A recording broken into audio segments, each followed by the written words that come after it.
Hey, thank you for tuning in to my interview of Mike Maynard. Mike recently bought a business and now he's on the hunt for another acquisition.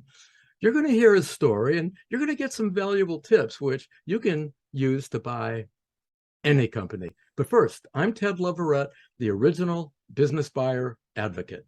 I'm not a business broker, never have been. For more than 30 years, over 100,000 entrepreneurs and advisors worldwide have relied upon my books and trainings to creatively finance, buy, and sell small and mid-sized businesses. I privately coached more than 1,000 clients, and I've trained 298 independent advisors so they can better serve people buying and selling businesses. So, Mike, tell us about your background. And then I'm going to ask what it's been like for you to search for businesses for sale. And then I'm going to ask about your acquisition and what's in your future. So, give us a little sense of your background to get you into the kind of business you bought. In fact, what kind of business did you buy? I bought a heating and air conditioning business here in what's called the Low Country of South Carolina, more specifically in Ridgeland, South Carolina. My background in this industry is I think I was born in it. My father and mother had a family-run HVAC business in Cincinnati, Ohio, that I kind of grew up in. Started working full time right out of high school. So I've got I think I'm at 42 years experience in this trade now. So you might say just a little bit, or you might say that, gosh, he's pretty silly. He hasn't learned how to get out yet. Thing is, I did get out once. What? I sold the family business to a consolidator back in 1997. And after that, I went to work with companies coaching clients much the same way as what you've done. And I did that from 2000 until 2001.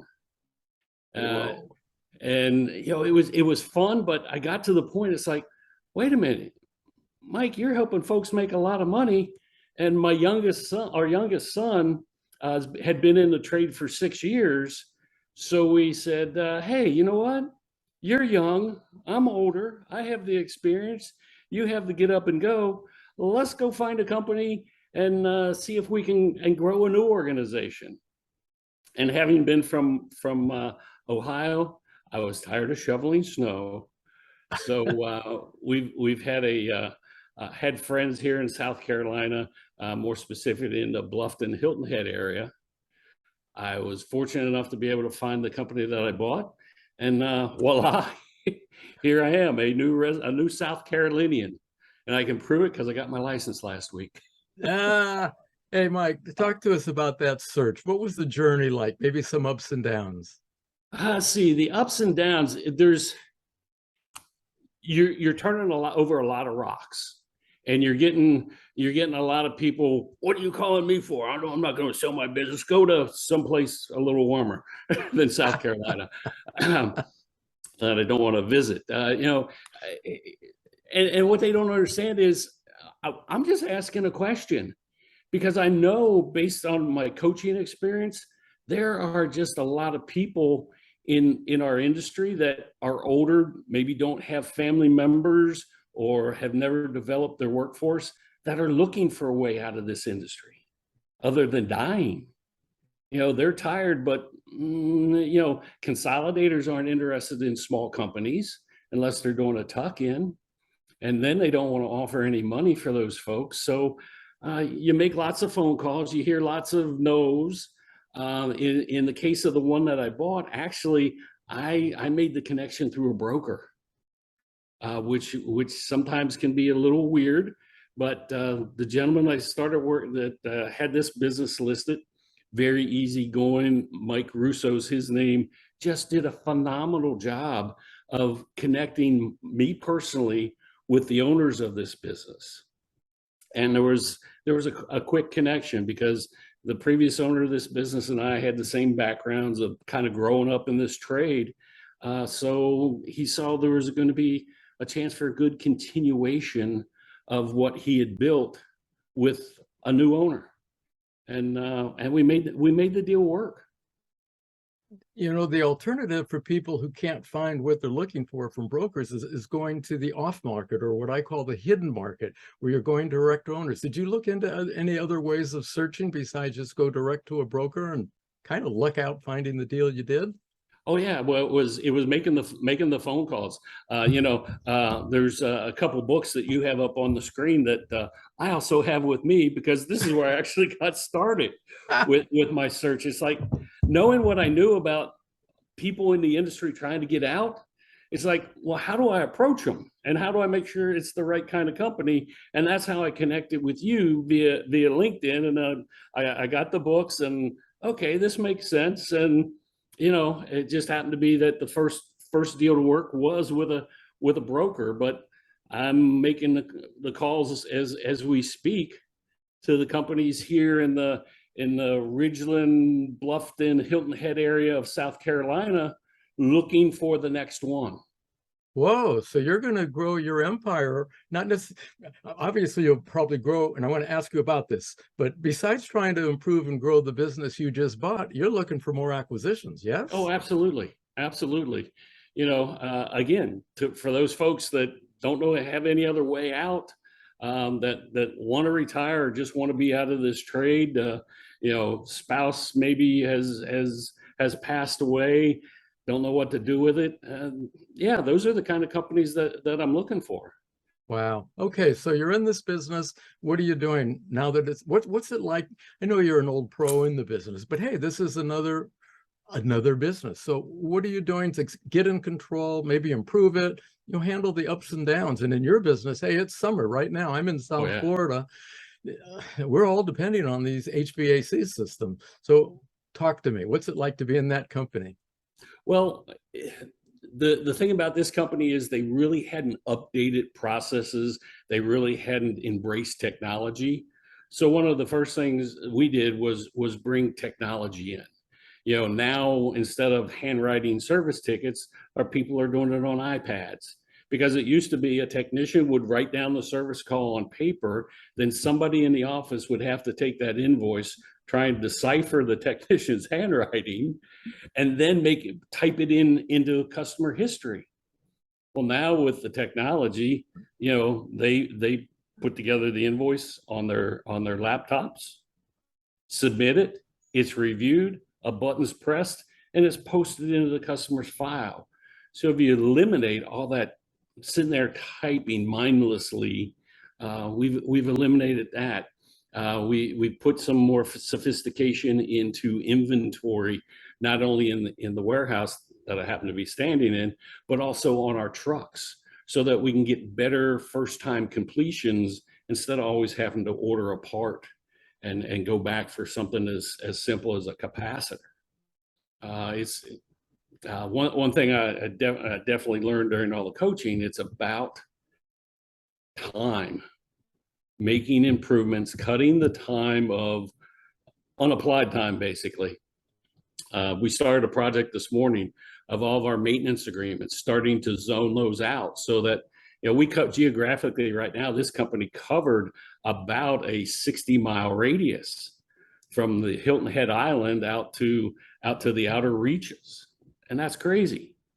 So we're consolidating that down, creating zones so that we can not only service our external customers better, but also our internal customers, that they're not spending all day looking through a windshield. That's profitability. Hey, you said parts. What about the supply chain? Is that affecting the HVAC industry? Oh, yes. We're a train dealer and a carrier dealer. We last week for a train piece of equipment, we were told we were number 701 on the back order list for a particular board, which also happens to be that the air conditioning system will not work without that board. So, I mean, we're doing, again, the part where we ordered in that case, we ordered from Hawaii. And because I believe in customer service so strongly, I said, look, send it. I'll pay the freight. I don't care. I got to get customers cooling. It was 93 degrees yesterday and felt like 100. So that gives you some kind of idea of summer in South Carolina in September. Wow. Yeah, it's been tough getting certain components, especially the electronic boards. Yeah, good luck. Yeah, I don't want to camp out on it, but guess what? I have a train system. It's 9.5 years old. Okay. Yeah, what was the word? I can tell by the laugh. That's a problem. Tell me about it. Hey, Mike, what lessons do you have for our listeners? People thinking about, thinking about buying a company or looking for one, but also for those owners who are wondering what in the heck they do next. What do they do? Well, if you're looking to buy, you're going to make lots of phone calls. You're going to make lots of phone calls. You're going to have people that may not be real polite to you. You're going to get hung up on a lot. You might get cursed at, as I've been all of those things. But you know what?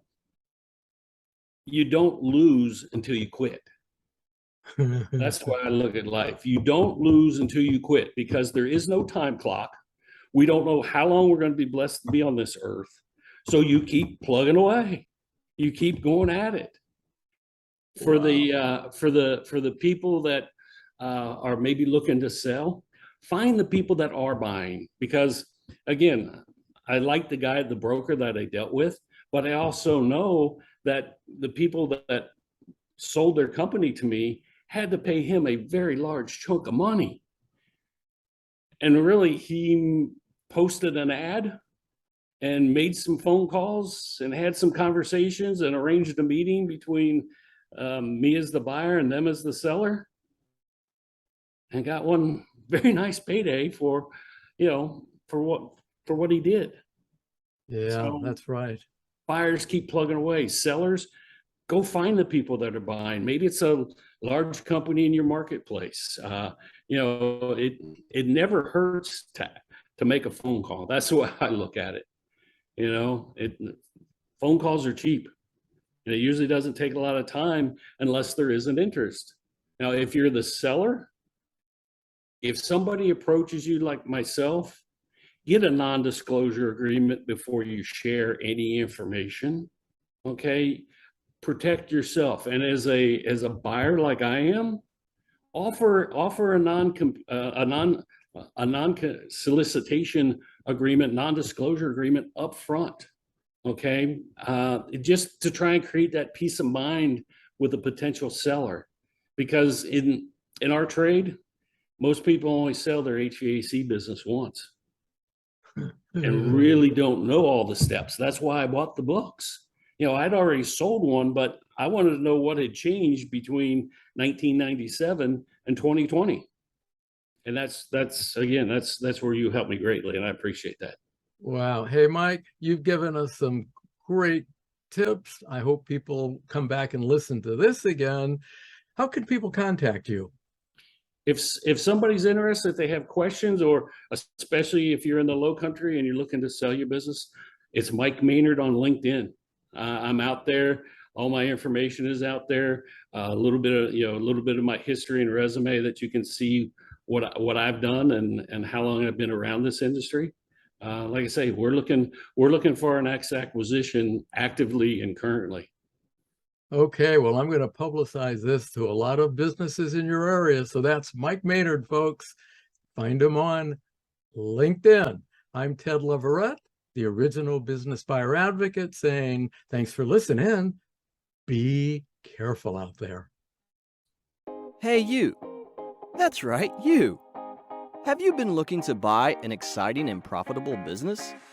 Are you tired of searching, but only finding barriers that impede you from owning a wonderful business? Well, have we got some good news for you. You can find and buy the right business the right way. And you don't have to go it alone. For over 30 years, author and transaction advisor Ted Leverette, the original business buyer advocate, has been helping buyers worldwide achieve win-win done deals. Ted Leverette says, you can't buy it if you can't find it. You see, buying a business is all about search, because if you can't find it, you can't buy it. It's about being best and first on the scene with sellers, and being the seller's first choice and top of mind for brokers and sellers. And most importantly, avoiding buyer competition. What about having to compete with other buyers? Well, you have to outbid them, which is a good way to pay more than a business is worth.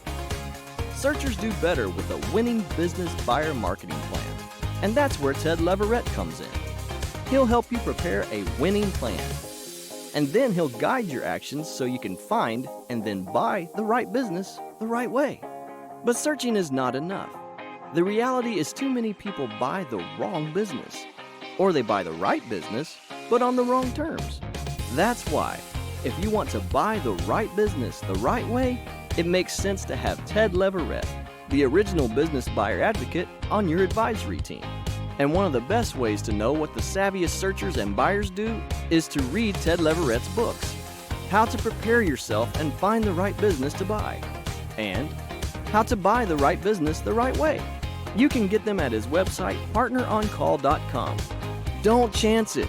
Right now, go to partneroncall.com, get the books, and schedule a free and private telephone conversation with Ted Leverette.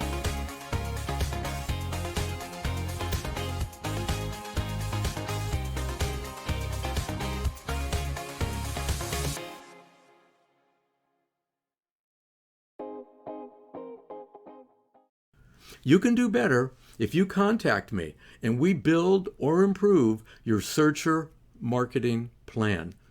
You can learn more about searching by reading my book, How to Prepare Yourself and Find the Right Business to Buy. And my other book helps you achieve worthwhile deals, How to Buy the Right Business the Right Way. You will save time, you will save money, you will achieve better deals if you do what the savviest buyers do. I'm available to help you deploy the tactics and strategies from my books. You can get them on Amazon. So, I'm Ted Leverette, the original business buyer advocate with Partner On Call Network. Thanks for listening.